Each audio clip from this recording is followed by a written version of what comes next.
She demanded I patiently wait for her while she dated other guys, so I said goodbye and meant it. What I didn't expect was how desperately she'd try to track me down when her backup plan finally moved on. I'm Marcus, 28, and I work as an insurance adjuster in Tampa. Not the most exciting job, but it pays well and gives me the stability I've always valued. For 4 years, I thought I had built something solid with Chloe, a 26-year-old receptionist at a local veterinary clinic. We weren't the flashiest couple, but we had real plans together. Weekend trips to Clearwater Beach, saving up for a down payment on a house, talking about getting engaged after she finished her certification program. I liked our predictable rhythm, Sunday morning farmers markets where we'd sample honey and buy fresh flowers for our kitchen table, cooking dinner together during the week while she told me stories about the animals she'd helped that day, Netflix binges where we'd actually watch the shows instead of scrolling our phones. Chloe seemed happy with our life too, always talking about the little house with a yard she wanted for her future rescue dogs, how she loved that I remembered to DVR her veterinary shows, the way I'd bring her coffee on her early shifts when she had to open the clinic. She'd curl up against me during our evening walks around the neighborhood, pointing out houses she liked, discussing which ones had good potential for the dogs she wanted to foster someday. I was saving steadily for an engagement ring, had even started browsing jewelry stores during my lunch breaks, imagining the moment I'd propose on the beach where we'd had our first real conversation about the future we wanted to build together. Our relationship felt like a comfortable sweater, not flashy, but warm and reliable, the kind of thing you reach for when you want to feel safe. Then Sterling and Associates happened, and everything I thought I knew about the woman I loved started unraveling faster than a bad insurance claim. When Chloe landed a position at this high-end real estate firm that specialized in luxury waterfront properties, I was genuinely proud of her. She'd been stuck answering phones at the vet clinic for 3 years, dealing with anxious pet owners calling about their sick cats at 6 in the morning and barely making above minimum wage despite her natural talent for calming people down in crisis situations. This was her chance to use her people skills in a field that actually paid commissions, to finally earn the kind of money that would accelerate our savings goals and maybe let us take that honeymoon in Greece we'd been planning. I even helped her pick out her interview outfit, lending her money for professional headshots when she said it would help her land bigger clients, driving her to the office for her final interview because she was too nervous to trust herself behind the wheel. The changes started small but accelerated like a car rolling downhill. She traded her comfortable scrubs for tailored blazers that cost more than I spent on groceries in a month, suddenly needed professional makeup that required a separate budget line item, and began carrying herself differently, shoulders back, chin up, like she was practicing being someone more important. She started using phrases like market disruption and lifestyle curation in regular conversation, words that sounded rehearsed, like she was practicing for some test I didn't know about. Her phone buzzed constantly with work messages, even during our dinner dates, and she'd apologize while typing responses about showings and client needs. Her attention split between me and this new world that seemed to demand all of her mental energy. At first, I thought it was just professional growth, the natural evolution of someone taking their career seriously for the first time in years. But within a month, everything felt different in ways I couldn't quite articulate. She'd come home from work energized in a way I'd never seen, talking about client dinners at restaurants I couldn't pronounce and team meetings that ran until 10 p.m., describing a workplace culture that sounded more like a social club than a real estate office. The woman who used to fall asleep watching Discovery Channel documentaries was suddenly too wired to settle down before midnight, scrolling through luxury property listings and industry newsletters until the early morning hours, muttering about market trends and investment opportunities I'd never heard her express interest in before. She started questioning things that had never been issues before, why we always went to the same restaurants instead of trying places that might expand our network, why I was content with my current position when there were obviously opportunities to climb higher, why we spent so many weekends at home instead of attending networking events where we could meet more successful people. "Don't you want more from life?" she asked one evening while I was grilling burgers on our apartment balcony, the same balcony where she used to say she felt luckiest watching the sunset with me and planning our future together. The question hit me wrong because it implied our life together wasn't enough, that 4 years of building something steady was somehow settling for less than we deserved. She began comparing our relationship to her new coworkers' lifestyles, mentioning how her team leader drove a Porsche and took spontaneous trips to Key West, how her colleague Sarah was dating 3 different guys and loving the excitement of keeping her options open, How everyone at Sterling seemed to be living these dynamic, adventure-filled lives that made our quiet evenings feel ordinary and small. I realized later that her new colleagues had been feeding her a completely different philosophy about relationships, success, and what young people should be doing with their lives, but at the time, I just felt confused about when contentment had become a character flaw, when stability had become synonymous with boring, when the future we'd planned together had started feeling like a prison she wanted to escape. The name Logan Pierce started appearing in Chloe's conversations like a song stuck on repeat, and I should have paid closer attention to the reverent way she said it. Logan was her team leader at Sterling & Associates, a 36-year-old divorced real estate mogul who drove a silver Porsche 911 and seemed to treat the Tampa luxury market like his personal playground. According to Chloe, Logan had closed over $15 million in sales the previous year, owned a waterfront condo in Hyde Park with floor-to-ceiling windows overlooking the bay, and maintained the kind of lifestyle that appeared effortless but probably cost more than I made in 2 years. What I didn't realize was that Logan Pierce was systematically dismantling my relationship from the inside out, one philosophical conversation at a time, using the kind of manipulation techniques that would make a cult leader proud. It started with innocent mentions during dinner, how Logan had shared insights about market timing during their team meeting, how he'd recommended a book about maximizing personal potential that everyone successful should read, how he'd explained that successful people think differently about commitment and opportunity than average folks do. Chloe would relay these conversations with the enthusiasm of someone who discovered a new religion, hanging on every word this man said like he was dispensing wisdom from Mount Sinai instead of real estate advice from a conference room. Logan says that people who commit too young often miss out on discovering their true potential. She mentioned one evening while we were folding laundry, a domestic task that suddenly seemed to bore her in ways it never had before. He thinks traditional relationships can be limiting if both people aren't growing at the same pace or pushing each other toward bigger goals. I looked up from matching socks, sensing something dangerous in the casual way she delivered this observation, like she was testing the waters to see how I'd react. What does that mean exactly? Just that maybe we're supposed to explore more before we settle down permanently.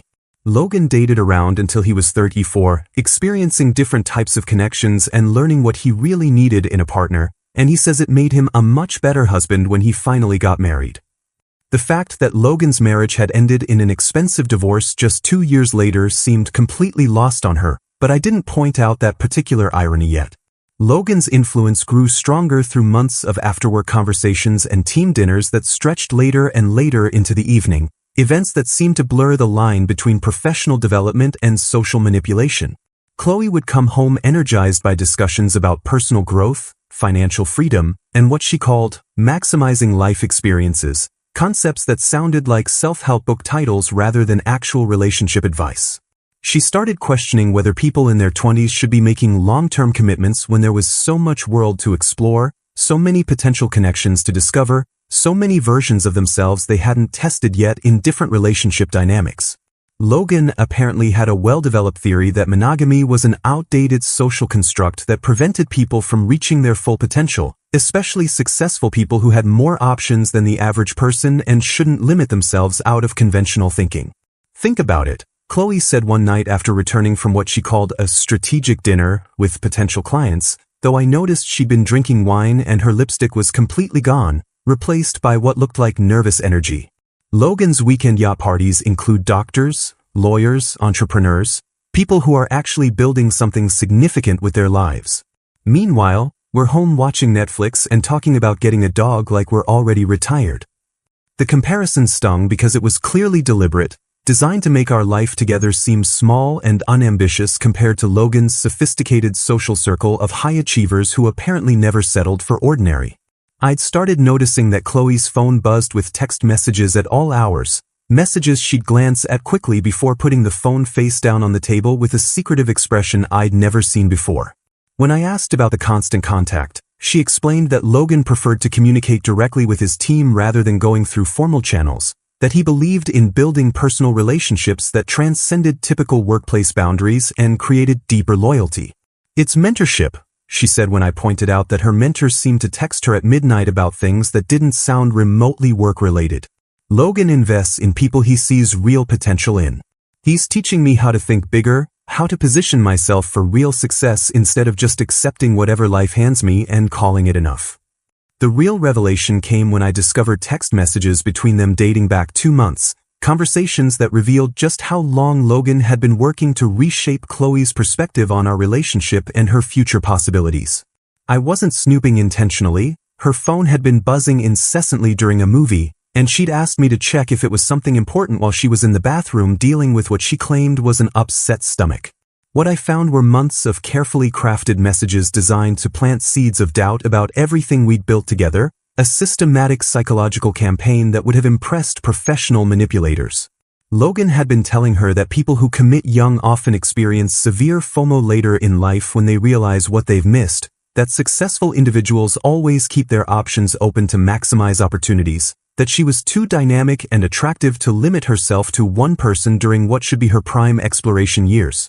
He'd been framing our stable, committed relationship as a limitation on her potential rather than a foundation for growth, suggesting that she was settling for comfort and familiarity instead of pursuing the greatness she deserved. The messages revealed a systematic campaign to convince Chloe that traditional monogamy was holding her back from discovering her true self and achieving the kind of life that someone with her looks and intelligence should naturally expect. Logan had been positioning himself as the enlightened alternative, the man who understood that modern women shouldn't have to choose between love and personal growth, who believed that exploring multiple connections simultaneously was actually healthier and more honest than committing to one person out of fear, convention, or limited thinking. By the time I understood what was happening, Logan had already convinced Chloe that wanting exclusivity was a sign of insecurity and controlling behavior, that truly confident people didn't need to control their partner's choices, and that she owed it to herself to explore what else was possible before making any permanent decisions about a future that might be smaller than what she could achieve. After Chloe delivered her ultimatum about wanting to explore other connections, while keeping me as her safety net, I executed a complete digital erasure strategy that would have impressed a witness protection specialist. Within 12 hours of her telling me she needed me to patiently wait while she figured out what she really wanted, I had blocked her across every social media platform, changed my phone number, updated my relationship status on dating apps to single, and systematically removed every trace of our 4-year relationship from my online presence. I deleted hundreds of photos, untagged myself from her posts, and even changed my Netflix password since she'd been using my account to watch her reality TV shows. The panic began within hours as Chloe discovered she had no way to monitor my reaction, gauge my emotional state, or maintain the kind of contact that would let her control the narrative of our breakup. I found out later through mutual friends that she tried calling my old number repeatedly, getting increasingly frantic when she realized it had been disconnected, then frantically checking all my social media accounts only to discover she'd been completely blocked everywhere. She created fake Instagram accounts using variations of her name, had friends call my workplace claiming to be potential clients who needed to reach me urgently, and even visited my favorite coffee shop multiple times hoping for an accidental encounter that would give her a chance to explain herself or at least see how I was handling her decision. Her desperation escalated when she realized her backup plan had completely disappeared, leaving her with only Logan's attention and no guarantee that his interest would extend beyond the thrill of the chase. I learned through my coworker Dave, who was friends with Chloe's roommate Ashley, that she'd spent the first week after our breakup obsessively checking my social media through other people's accounts, trying to piece together clues about my mental state, my social activities, and whether I was already moving on with someone else. She'd apparently convinced herself that I would spend weeks or even months trying to win her back, that my devastation would be so complete and obvious that Logan would see her as someone worth fighting for, someone who inspired that kind of devotion in stable, dependable men. Instead, my complete digital silence was driving her crazy because she had no idea if I was falling apart, getting therapy, dating other people, or simply moving on with my life like our 4 years together had meant nothing significant. The fact that I wasn't begging, pleading, or even acknowledging her decision was apparently more disturbing to her than if I'd shown up at her workplace making dramatic scenes or sending long emotional texts about how much I needed her. She'd expected heartbreak, desperation, maybe even some kind of romantic gesture that would prove to Logan how much she was valued, but instead got complete indifference that made her question whether our relationship had ever meant as much to me as it had to her. Ashley reported that Chloe was staying up late scrolling through old photos of us, trying to analyze whether I'd ever really loved her or if I was just more emotionally detached than she'd realized, wondering if maybe Logan was right about her overestimating the significance of our connection. The silence was eating at her because it gave her no ammunition to use in conversations with Logan, no dramatic stories about a devastated ex-boyfriend who couldn't handle losing her, no evidence that she was the kind of woman men fought for rather than simply walked away from when she made herself unavailable. My complete disappearance from her life had turned her grand gesture of independence into a lonely reality where she was starting to realize that having options didn't automatically make you valuable to the people who actually mattered. Logan's interest in Chloe evaporated faster than morning dew once he realized she had blown up her stable relationship for him, and the transformation from confident mentor to dismissive player was both swift and brutal. What Logan had found attractive was the challenge of seducing someone who was supposedly committed to another man, the thrill of winning a competition he'd created in his own mind, but a single, available Chloe desperate for his validation held absolutely no appeal for someone who thrived on conquest rather than commitment. The first sign came when Chloe tried to define their relationship after our breakup, expecting the deeper connection he'd promised during all those late-night conversations about modern relationships and personal growth. "What are we doing here, Logan?" she asked during what she thought was a romantic dinner, only to watch his expression shift from charming to cold in the span of seconds. "We're having fun, Chloe. That's what this is about. Fun, exploration, keeping things light and exciting without all the heavy relationship drama." He began openly flirting with newer team members right in front of her, treating the young marketing coordinator Emma like she was the most fascinating person in the office while dismissing Chloe's attempts to engage him in the philosophical discussions that had once seemed so important to him. When Chloe confronted him about his obvious interest in Emma, Logan delivered the reality check she should have seen coming months earlier. "I never promised you exclusivity, Chloe. That's exactly the kind of conventional thinking I've been trying to help you move beyond. Mature people can appreciate multiple connections without getting possessive or clingy about it." The man who had spent months convincing her that successful people keep their options open was now using that exact philosophy to justify treating her like just another option in his rotation, someone he could enjoy when convenient but dismiss when something more interesting came along. Chloe's work performance plummeted as she became obsessed with winning Logan back, missing client appointments because she was too busy analyzing his interactions with other women, making errors on important contracts because her attention was completely consumed by trying to decode his mixed signals. She started staying late at the office hoping for private moments that never came, volunteering for weekend events where Logan might be present, and positioning herself in his line of sight during meetings like a teenager with a hopeless crush. Her colleagues grew tired of the workplace drama she was creating, the tension that followed her around like a dark cloud, the way she'd monopolize conversations trying to get Logan's attention or create artificial reasons to collaborate with him on projects. The professional reputation she'd worked so hard to build was crumbling as people began to see her as the office drama queen rather than the competent agent she'd once been. The final blow came when she was eventually terminated for unprofessional conduct after confronting Logan's new interest Emma during a client meeting, creating such an uncomfortable scene that the potential buyers walked out without signing the contract that would have netted the company a six-figure commission. "This is exactly why I don't get involved with people who can't handle adult relationships," Logan told her during the termination meeting, his voice carrying the same patronizing tone he'd once used to criticize traditional monogamy. "You've proven that some people just aren't ready for the kind of sophisticated arrangement we discussed." Chloe was escorted from the building that same afternoon, her dreams of luxury real estate success ending in the most humiliating way possible, with Logan watching from his office window as security walked her to her car with a box of personal belongings. The man who had convinced her to throw away 4 years of stability for the promise of something better had discarded her the moment she became inconvenient, leaving her unemployed, relationshipless, and facing the reality that everything I had represented, loyalty, consistency, genuine care, was exactly what she'd lost in pursuit of an illusion that had never been real. I began attending therapy and joined the Tampa Bay Sailing Club, discovering passions I had neglected during my years of managing Chloe's high-maintenance lifestyle and constant need for validation. Dr. Sarah Martinez, my therapist, helped me understand that I'd been carrying the emotional weight of 2 people in our relationship, always anticipating Chloe's needs, managing her moods, and making myself smaller to accommodate her growing demands for excitement and status.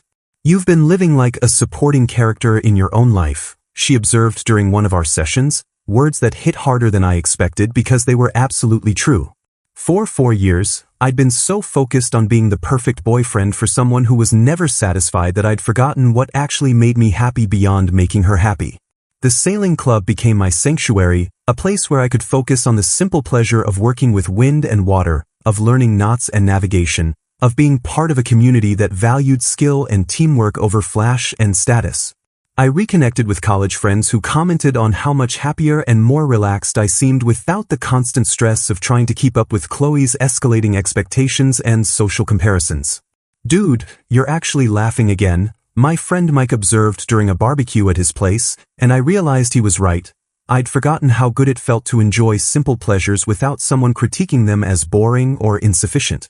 Through the sailing club, I met Kelly, a 29-year-old marine biology graduate student who shared my love for the ocean and appreciated quiet evenings discussing books, future goals, and the kind of life we wanted to build rather than the lifestyle we wanted to project.